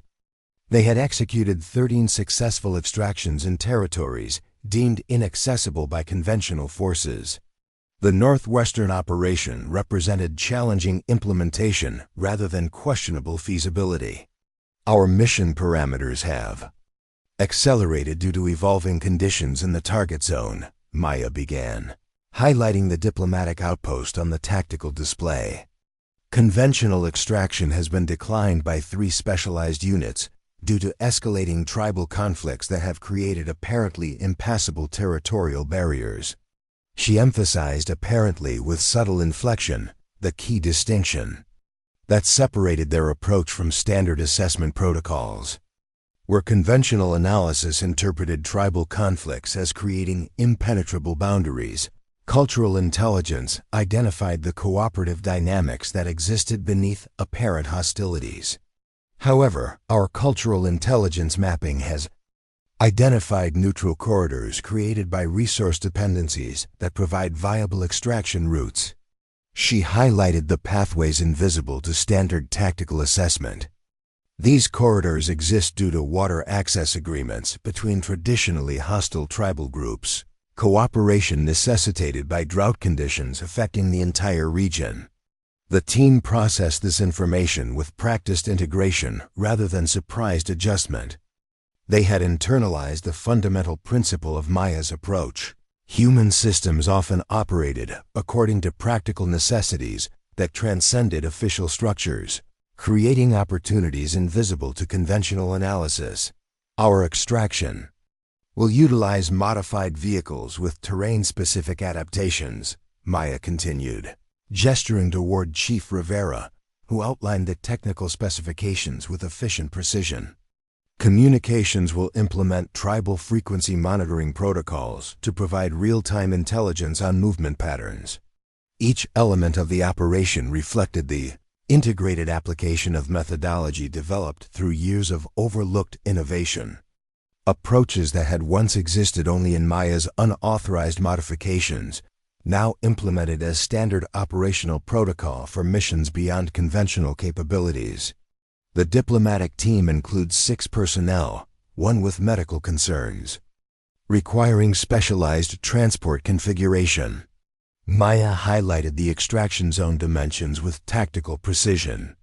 Our operational window has narrowed to approximately 40 minutes between tribal patrol cycles.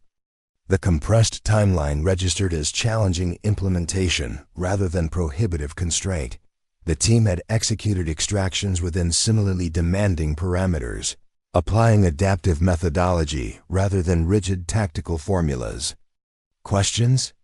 Maya concluded, scanning the assembled personnel with attentive assessment. Lieutenant Parker raised his hand with the particular focus of someone addressing specific operational parameters rather than general concerns. Cultural intelligence indicates potential drought-related tribal gathering 3 kilometers east of our primary extraction route.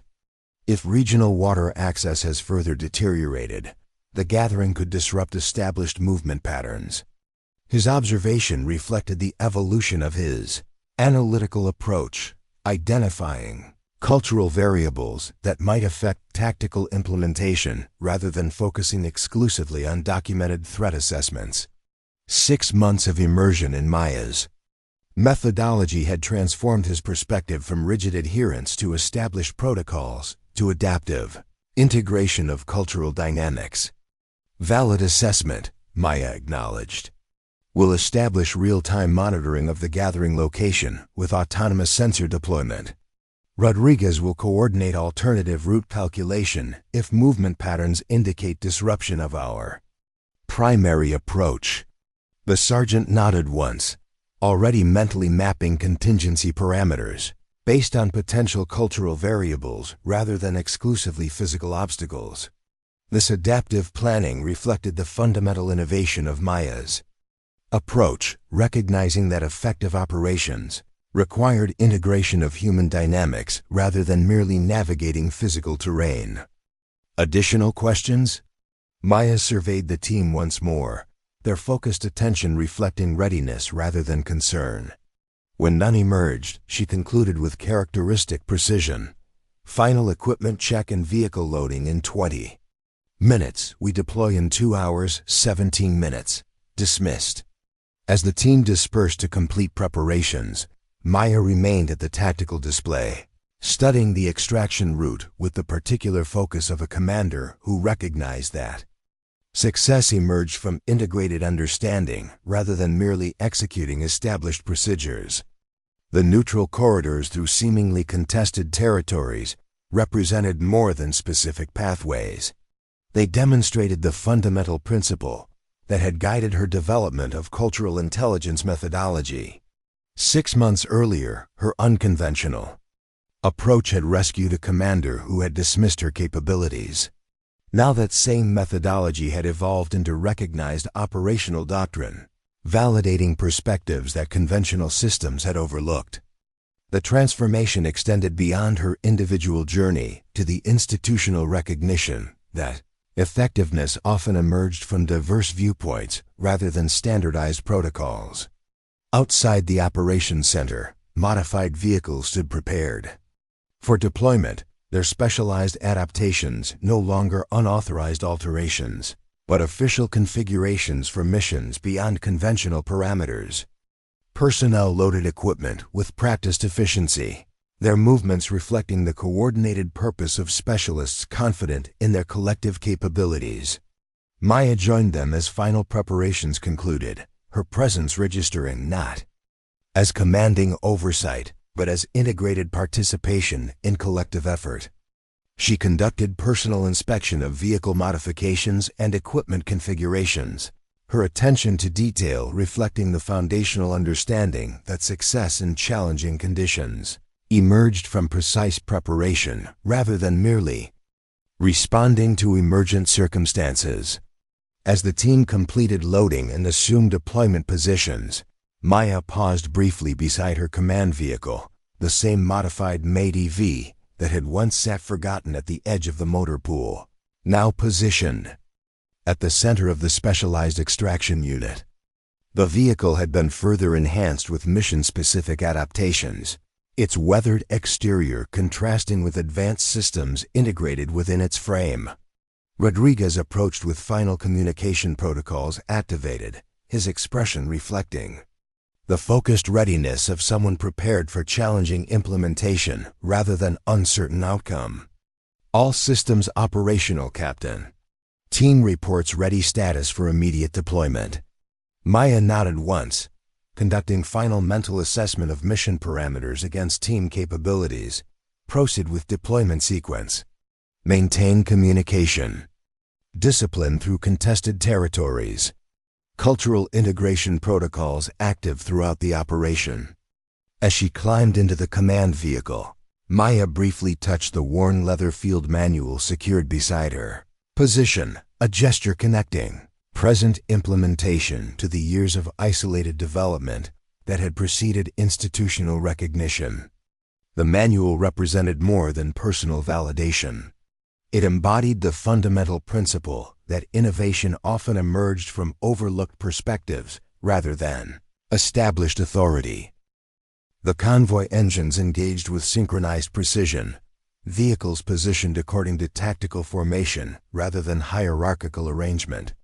Maya's command vehicle led not from position of authority but functional purpose. It specialized. Systems providing coordinated intelligence integration throughout the formation. As the extraction unit departed the base perimeter, personnel who had once dismissed Maya's capabilities now observed with respectful attention rather than skeptical assessment. The transformation extended beyond individual recognition to institutional recalibration, acknowledgement that effectiveness emerged from diverse perspective rather than standardized approach. The convoy accelerated toward the northwestern territories, where a diplomatic team awaited extraction through terrain that conventional forces deemed impassable. But where standard assessment perceived only obstacles, cultural intelligence had identified viable pathways, the practical application of Maya's fundamental methodology. Inside the command vehicle, Maya activated advanced mapping systems that integrated cultural intelligence with physical terrain, visualizing the invisible boundaries and cooperative dynamics that created opportunity within apparent conflict. The display represented more than specific tactical guidance. It demonstrated the essential insight that had guided her approach throughout her career. Look where others don't. As the convoy crossed from secured territory into contested regions, Maya's focus remained on immediate implementation rather than broader implications. Yet the operation represented more than specific extraction mission. It embodied the transformation of overlooked innovation into recognized methodology, the institutional validation of perspectives previously dismissed as irrelevant deviation. The specialized extraction unit moved with coordinated purpose toward challenging conditions that conventional forces had deemed prohibitive, implementing approaches developed through years of unrecognized preparation for precisely such circumstances. Their advance represented not merely tactical operation, but philosophical statement that pathways to success often existed precisely where conventional systems perceived only limitations. Maya directed the convoy toward the neutral corridors. Invisible to standard assessment, implementation of methodology that transcended documented patterns to recognize practical realities. The extraction would succeed not through overwhelming force or technological superiority, but through fundamental understanding of human systems that created opportunity within apparent obstacle. The northwestern territories appeared ahead, their seemingly impenetrable tribal conflicts concealing cooperative dynamics that cultural intelligence had identified. Maya's specialized unit approached not with apprehension of impossible terrain, but with confident implementation of proven methodology, advancing toward conditions that conventional forces had deemed prohibitive with the particular purpose of operators who recognized that perception often created opportunities where standard analysis saw only barriers. The woman who had once been dismissed as irrelevant now led a specialized unit implementing approaches that had transformed military operations across regional command. Her journey from overlooked lieutenant to recognized authority represented more than individual vindication. It demonstrated that innovation often emerged from diverse perspectives rather than standardized protocols, and that institutional effectiveness required integration of viewpoints beyond established parameters.